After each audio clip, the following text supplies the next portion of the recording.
Hello, everyone. Welcome back. I was asked last time to investigate the process for granting undergrads permission to enroll in 526 next quarter. And the procedure is you email me with such a request, and then I respond to you and copy Yvonne with my approval. And then that's what she needs to take it from there. So we're going to do this on an individual basis. If you're interested in 526, shoot me a quick email, and I am responsible for then explaining why you deserve to take it. So that's on me. Okay, questions on that or on anything else, actually, before we get into the nitty-gritty?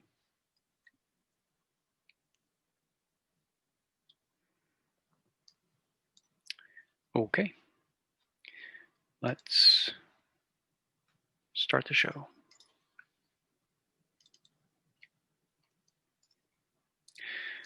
So we left off here talking about if you transmit a certain code word and receive a different code word, then the error vector is the XOR between the bits in those words.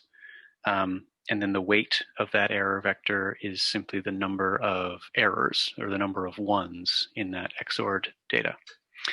And then we worked out the probability of the weight of an error vector being an arbitrary integer up to the length of the error vector.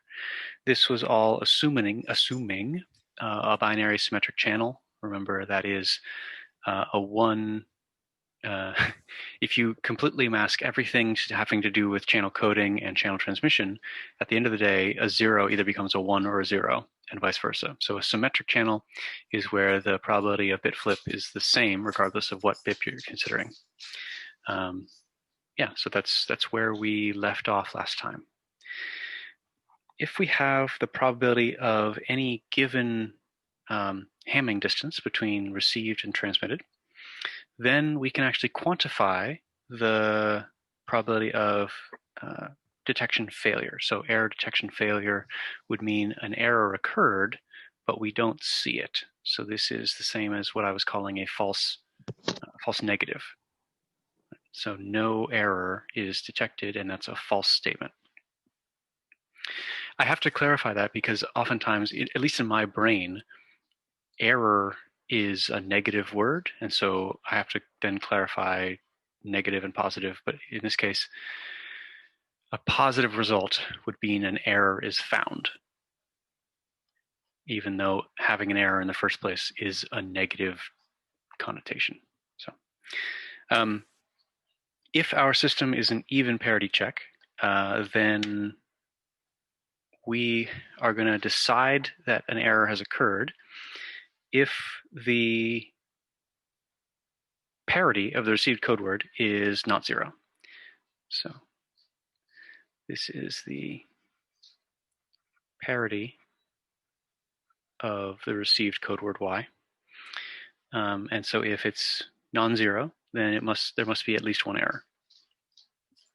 And we established last time that if one bit gets flipped, then the parity check scheme can identify it, can identify that an error occurred, but cannot identify where that error occurred.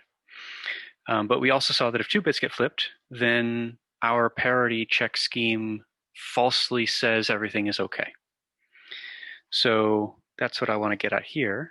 This is the probability of a false negative. That is, our error detection scheme says everything's fine, but everything is not fine. What's the probability of that event happening? So that is the same as a probability that the error vector has an even number of ones, right? Because we're just checking the weight of that error vector. And so that means we're going to only consider the even number of errors. So the probability that there are 2 errors, plus the probability that there are 4 errors, et cetera, et cetera. But each of those individual probabilities have to be multiplied by the possible number of 2-bit errors, possible number of 4-bit errors, etc. So we are in the realm of n choose k, if you remember that from your probability class. And so what this is looking like is this is the possible number, or possible ways to choose 2I out of n things. This is a possible number of 2I bit errors. And then this is the probability of there being 2I errors. So this is just a compact way to write the line above. And the cool thing is that on the previous slide, we have a formula for this.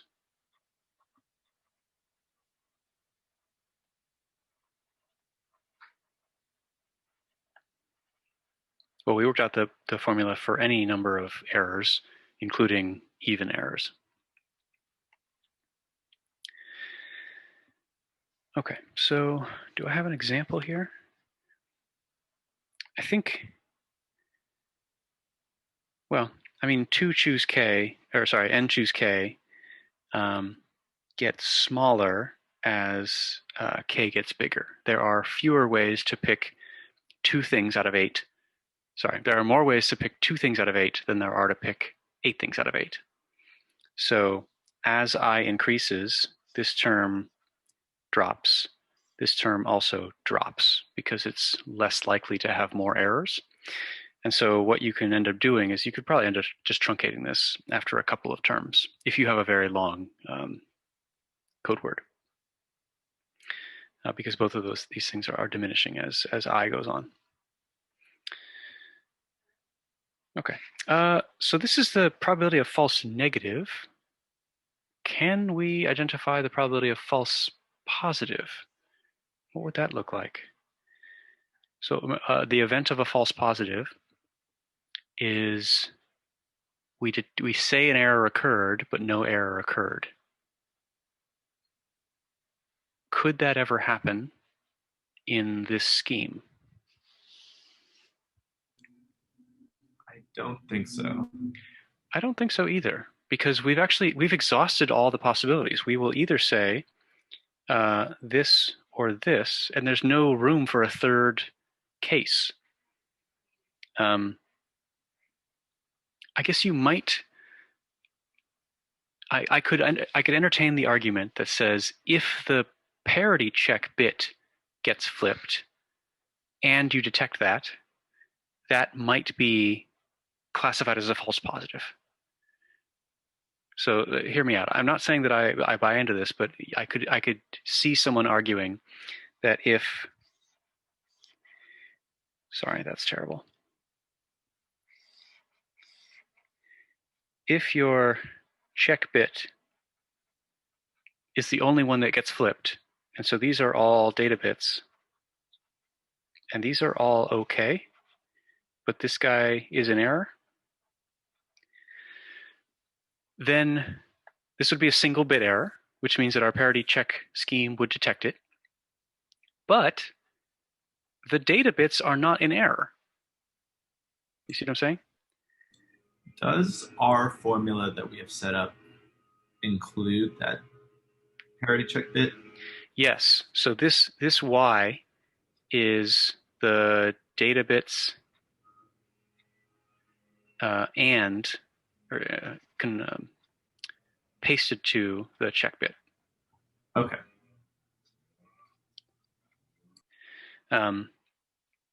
So yeah, I could see this situation being called a false positive because we're saying there's an error, but if you just look at the data, and the data is really the only bits that we need to get from start to end, if you just look at the data, there are no errors. So then the probability of a false positive would simply be the probability of the check bit being the only one that's flipped. Yeah. Okay. So, and that would be actually, I don't have a sense for whether that'd be higher or lower than the false negative. Maybe we'll put that as one more question. Okay. So far, I've been talking in kind of broad strokes and the only real concrete example I've given you of an error detection code is the even parity check bits. It shouldn't surprise you that adding a single bit onto 7 bits is not the best that can be done. So there is a whole field of communication theory and information theory that deals with studying how to map data words to code words so that you strike this very delicate balance between not inflating the number of bits you have to send, but still being able to decode in the presence of noise. So these are kind of the broad guidelines for designing a forward error correction scheme or a forward error code. We would like to be able to pick N and K. So remember, N is the code word length,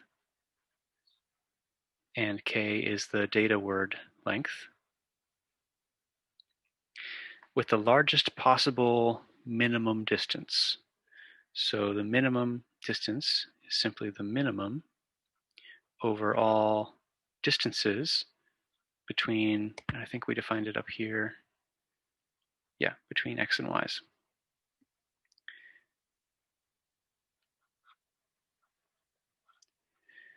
Where x and y are code words.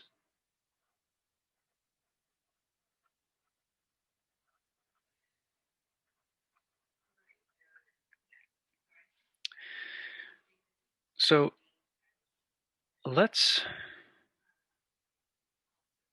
think it's time to start talking about vectors again.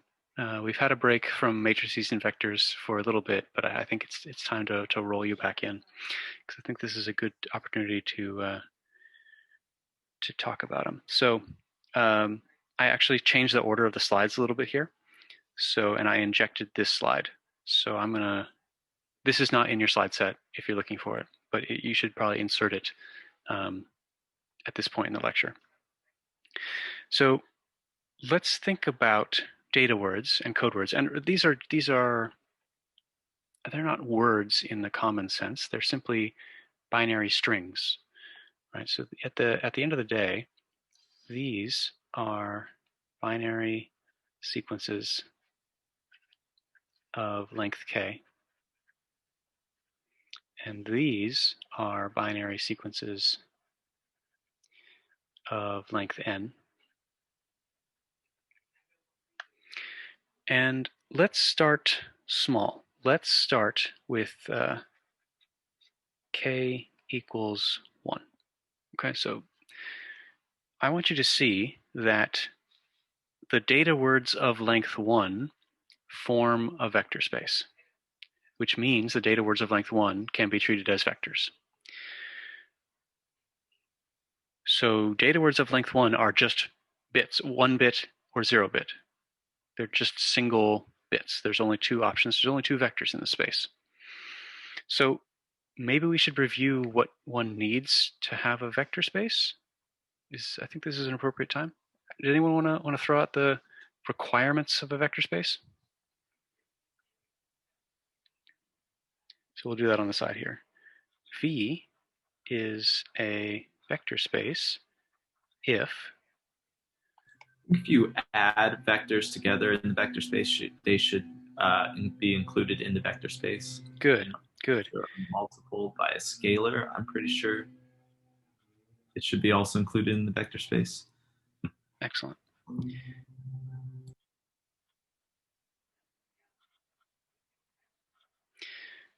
Excellent. So yeah, that's actually the only 2 requirements, is that we need to be able to grab any 2 elements of this vector space. And if we have a notion of addition, then the result should still lie in the vector space.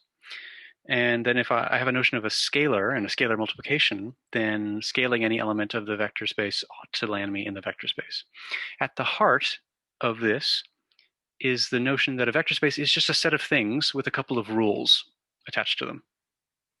One of those rules is, what does it mean to add? And another of those rules is, what does it mean to multiply by a scalar? So our vector spaces are going to be binary sequences. Our vectors are going to be binary sequences. And what should our notion of addition be? So what should it just be as simple as add elements of the two vectors?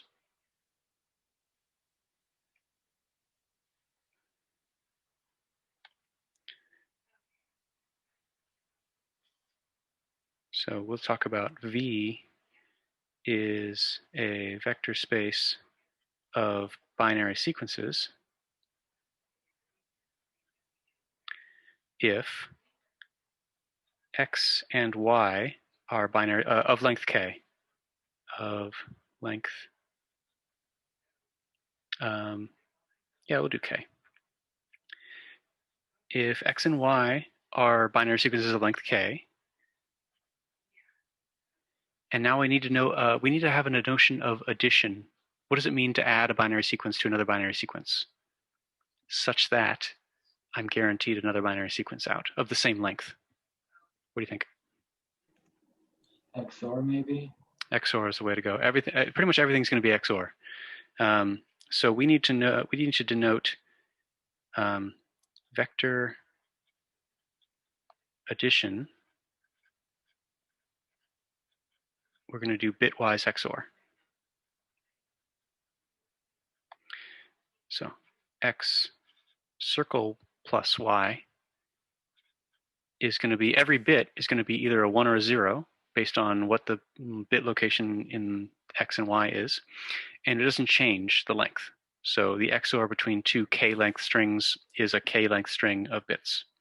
So that fits the definition of vector addition.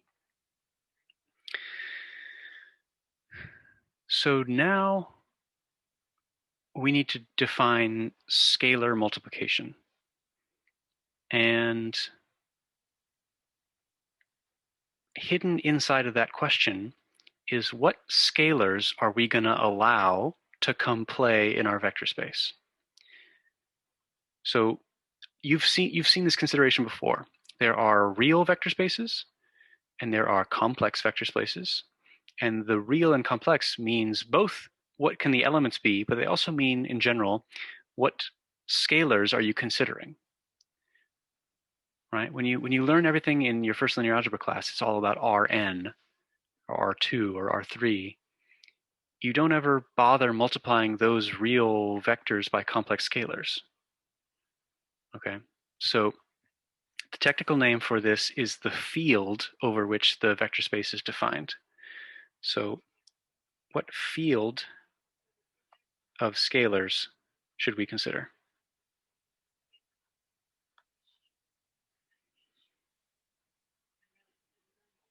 That is, what alphas should we allow to multiply? And then what would it mean to multiply by an alpha onto our binary strings? Just 0 or 1? Exactly right. If alpha is anything other than 0 or 1, then we'd have to be creative with how we define multiplication, but I don't want to be creative. I want to multiply scalars times every element of the vector with our normal multiplication notion. And if I want that, then the only alphas I'm allowed are 0s and 1s. So this is called the Galois field of size 2. And that is the fanciest possible name for the set 0 and 1.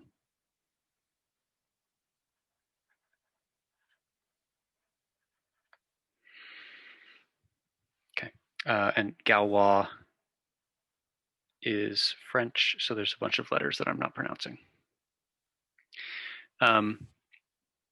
Okay, cool. And then scalar multiplication is just multiplication. So 0 times a string of vectors, sorry, a string of bits is all 0s, and 1 times a string of bits is all 1s. And so therefore, alpha, if alpha is drawn from 0 or 1, times any vector in our vector space is either the 0 vector, which is in our vector space, or the vector itself, which was assumed to be in our vector space. So then we get, this implies scalar multiplication. I'll just say works. It means it fits this definition.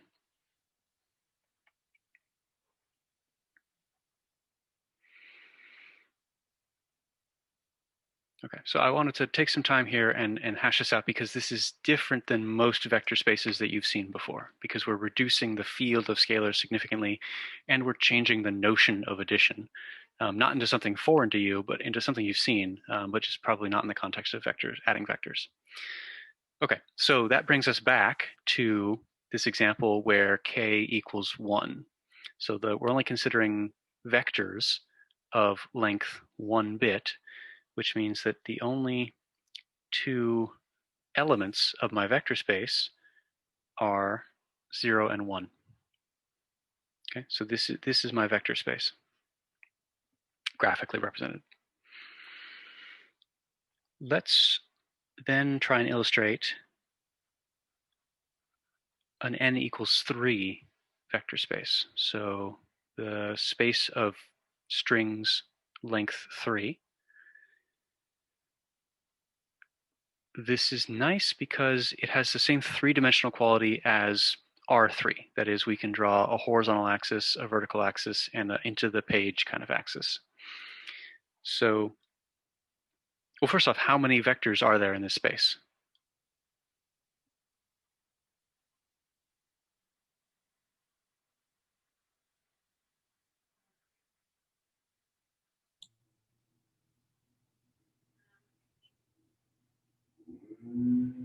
Like overall? Yeah. Is it 8? Exactly. So 2 to the 3. There are 2 to 3 possible strings of bits that are length 3. So I want you to think of this as a cube. So we're going to go up, over, in, over, up. I'm drawing the edges just to help me draw what's going on. The edges don't actually exist. Well, I mean, does anything actually exist? Okay, too existential there. So let's call this the vector 0, 0, 0.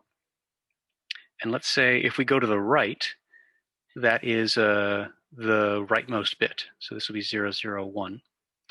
And let's say if we go vertically, that'll be the leftmost bit. So this will be 1, 0, 0.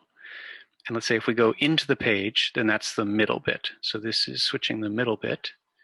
So this is now 0, 1, 1, and 0, 1, 0, and 1, 1, 0. And then I think we can finish it out here. And this is changing the leftmost bit, so 1, 0, 1. Okay, I think I've written 8 dots.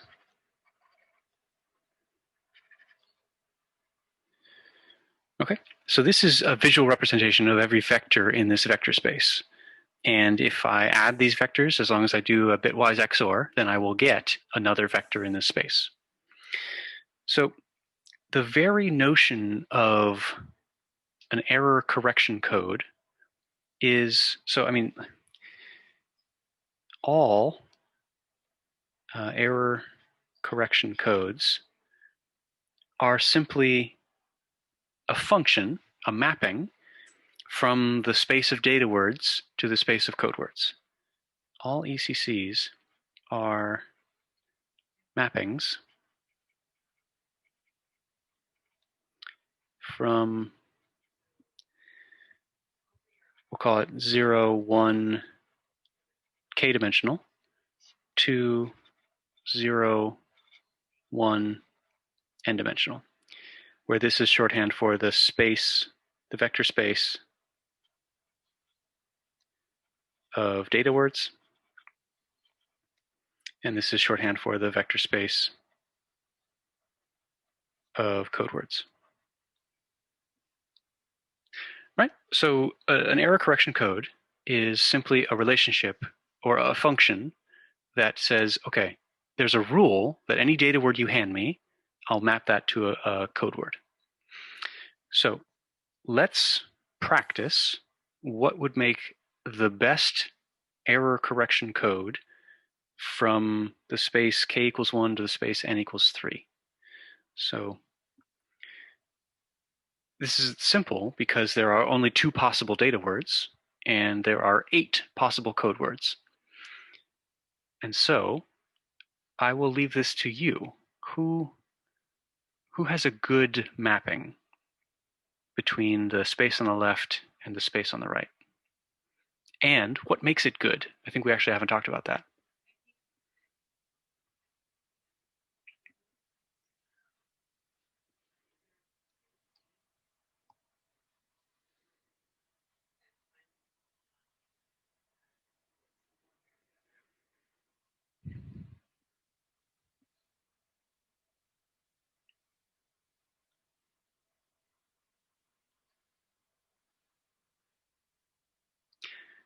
It doesn't have to have a fancy functional representation. I just need you to say the 0 should map to this point and the 1 should map to this other point. And then we can work out the rest from there.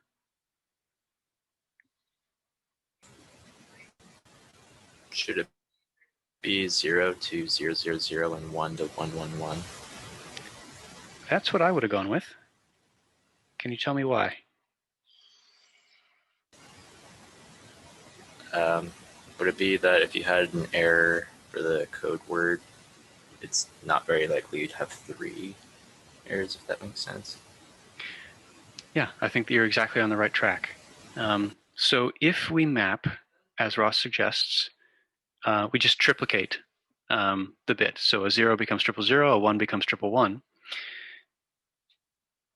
Where are all of the 1-bit errors away from 000 in the code word space?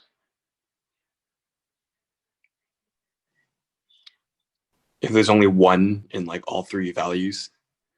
Right. So if I'm standing here, then the set of 1-bit errors are all the vectors that are kind of 1 hop away.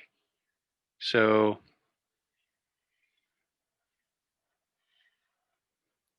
that's the blob of either 0 or 1-bit errors for a code of a code word 000.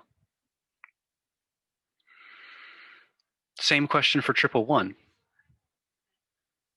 Same answer. It's the set of points that are only 1 hop away.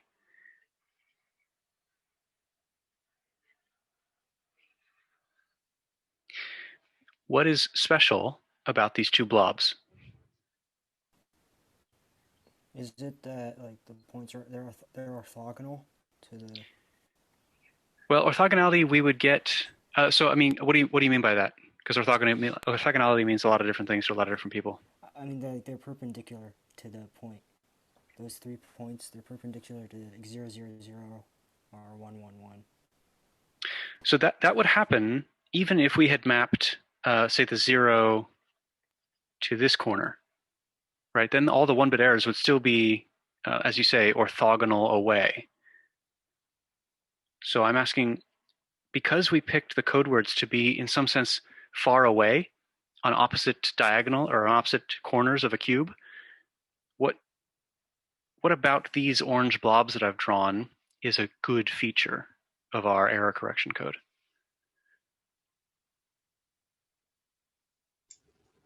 That it like splits it? Yeah. Or more so, that they don't touch. Like they're Because, parallel? sorry, what was that, Charbel? They're parallel, kind of. You know, like, I mean, since they don't touch, yeah. Yeah, it's tough to talk about parallel in 3 dimensions and even harder in like more than 3 dimensions, but I think certainly these blobs, because they don't touch, what does that mean in terms of error correction? I think it means that in our receiver, if we ever were to receive this point, we would automatically map it to this code word because it belongs to this blob. As opposed to if we receive this set of bits, we would map it to this code word. So these blobs are known as the Hamming spheres.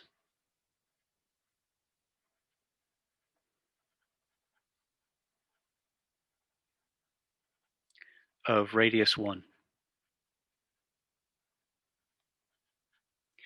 And what they represent are all of the points in the code word space that are 1 error away from a true code word. So it's important to differentiate between the code words, which are the endpoints of these mapping arrows, and the space of code words, or the space containing the code words. Because our ability to correct and detect codes or errors are going to be heavily dependent on, can we map a received a received word to one of our true code words.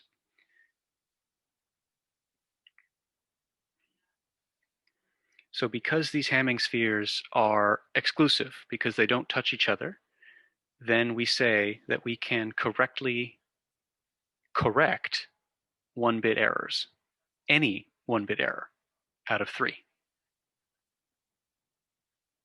Right, so if you're sitting at the receiver and But- you, go ahead. So doesn't this argument work for any two pairs of opposite points on the cube? Absolutely. As long as they are on opposite corners, it works. There's nothing special about 000 and 111, other than they're easy to say. Okay. But yes, if we had picked this corner and that corner, they have the same feature. Absolutely. Right, what was I? Okay, yeah, if you're the receiver and you receive y equals 0, 1, 1, it's your job to decide, is your data hat going to be a 1, or is your data hat going to be a 0, where hat again means my best guess. Well, let's think about this.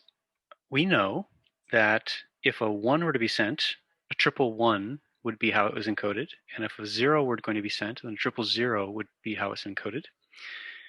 This path means we would need 1 error. This path would require 2 errors, right? They're both actually technically possible. This would mean 2 of my 3 zeros got flipped. The other branch would mean 1 of my 1s got flipped. And so at its heart, this kind of coding scheme is a maximum likelihood operation. We are taking the most likely thing to be our best guess, because it's more likely that only 1 error occurred than 2 errors.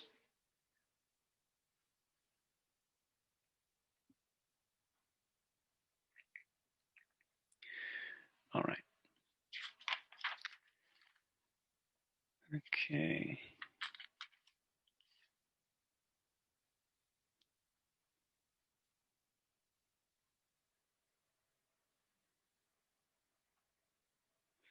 Okay, so this actually gets me back to this notion of D minimum. So if you recall back on this slide, we are trying to find a mapping from the data word space to the code word space such that any 2 code words that we pick have a long distance between them. So for our example, if in the 1 to 3 mapping, what is the Hamming distance between our 2 code words?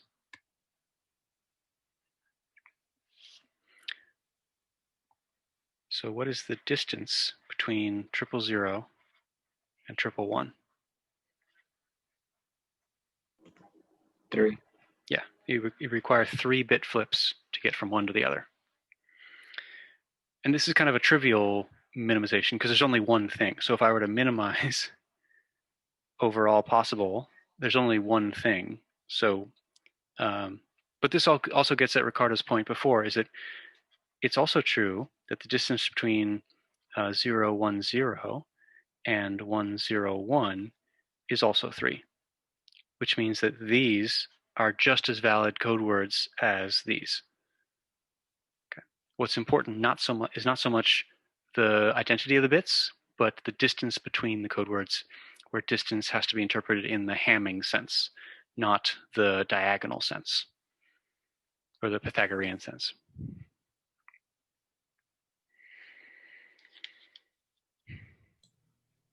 Okay. Quick question. So that would be the minimum, you're saying, right? Well, since there are only 2 code words, it is, well, Normally, this minimization takes place over all pairs of code words, but since there are only one pair of code words, the minimization is trivial. There's only one thing to do. Oh, okay. And what you did, so I get the first example of 3. In the second example, if we coded 0, 1, 0 as 0 and 1, 0, 1 as 1. Is that what you're saying too, or is it? Or still... vice versa, but yeah.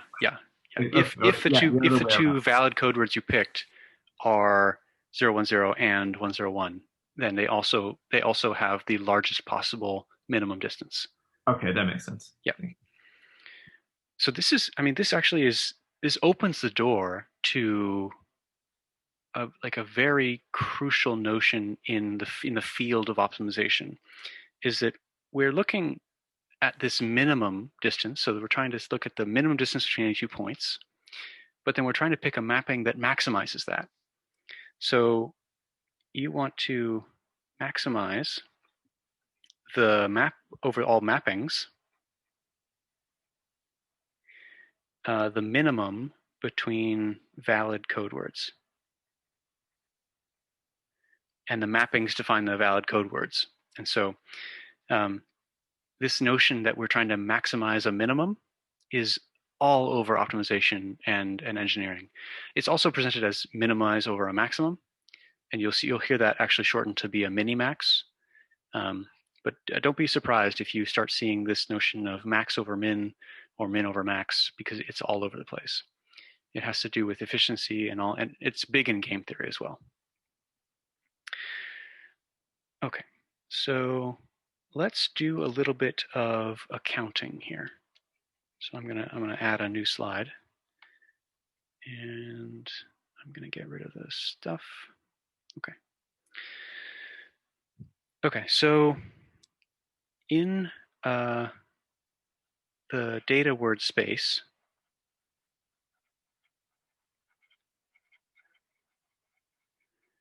there are 2 to the k vectors. Also 2 to the k data words. So vectors and data words, they're safe to be used interchangeably.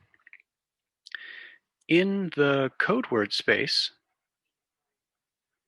which is the space of binary sequences of length n, there are 2 to the n vectors. But tell me, how many of them are going to be code words, valid code words? 2? 2 to the k? It depends, yeah. 2 to the k. One data word requires one code word, and vice versa. But only 2 to the k valid code words. Right, we only need as many code words as we have data words, because it's a one-to-one relationship. So this implies that there are 2 to the n minus 2 to the k extras. Right? 2 to the n minus 2 to the k possible binary strings of length n that aren't valid code words, but if we were to receive them, it would be our job to say what was the most likely code word that give rise to this received string. And if I know that, then I can back out with my mapping what the data word should have been.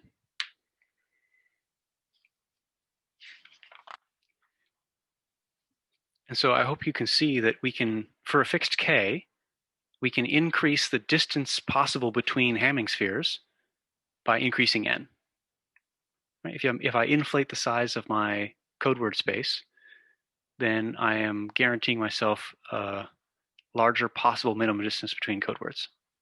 And we like large minimum distances between code words because they allow for error-free detection or error correction. Because the more distance you have between code words, the bigger the spheres that you can pack around those code words, which means if I land in any of those spheres, I get an automatic ride back to the code word at the center of the sphere.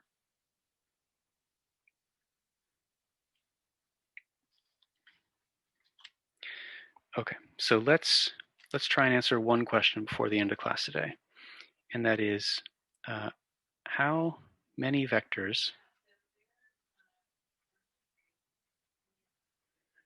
vectors are inside a Hamming sphere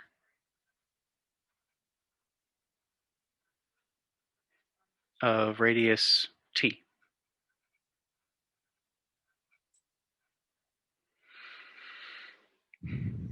Okay, so in the n equals 3, k equals 1 case, we have an answer to this. There are 4 vectors inside a Hamming sphere of radius 1. So the center and then the 3 peripherals.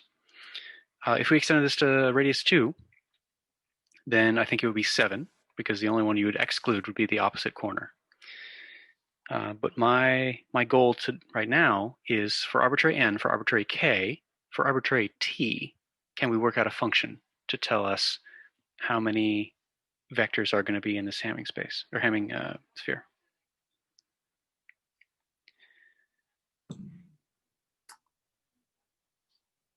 So we've definitely got the center. So let's kind of work this out. There's the center. So that counts as 1 vector. And then there's all those that are one bit flip away. So 1 hop. How many of those will there be?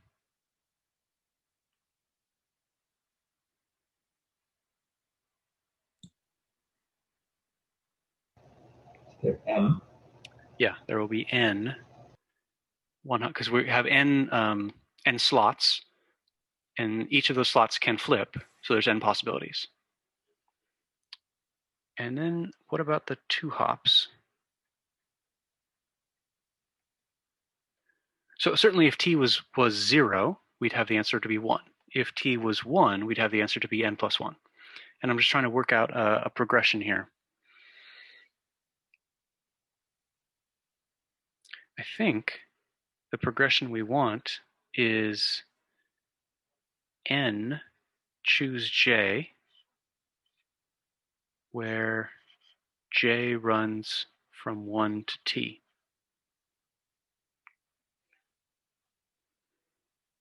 I guess in this case, I'm constraining t to be bigger than or equal to 1. So radius t bigger than or equal to 1. Is it 2n plus k? Not sure. So I mean, for 2 hops, that means we take a vector of length n, and we have to count the number of ways that 2 things get flipped.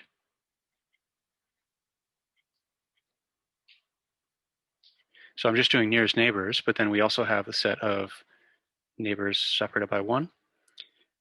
And so this procedure, what all these x's, there are going to be n choose 2 of them. All right, so and literally, it's the n choose 2 is how many ways are there to choose 2 things out of n.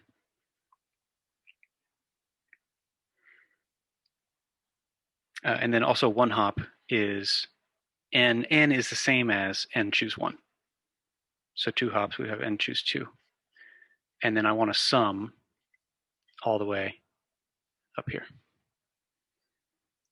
Okay.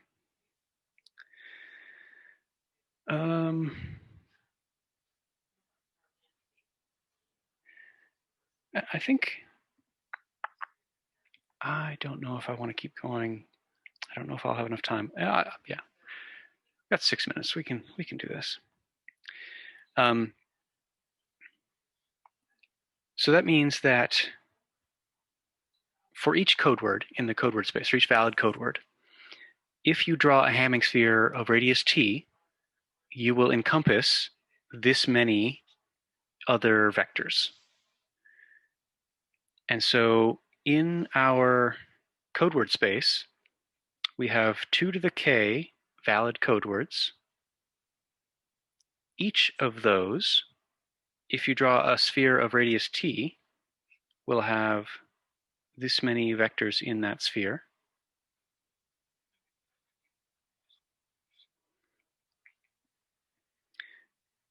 So this is going to describe the number of unused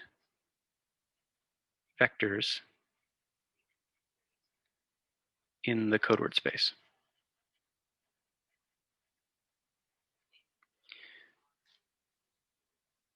Right. If I'm trying to pack spheres of radius t into the code word space, then I'll have this many code words, each of them carrying this many in its sphere of radius t. And so in total, we'll have those 2 to the k code words plus the unused vectors in a sphere of radius t.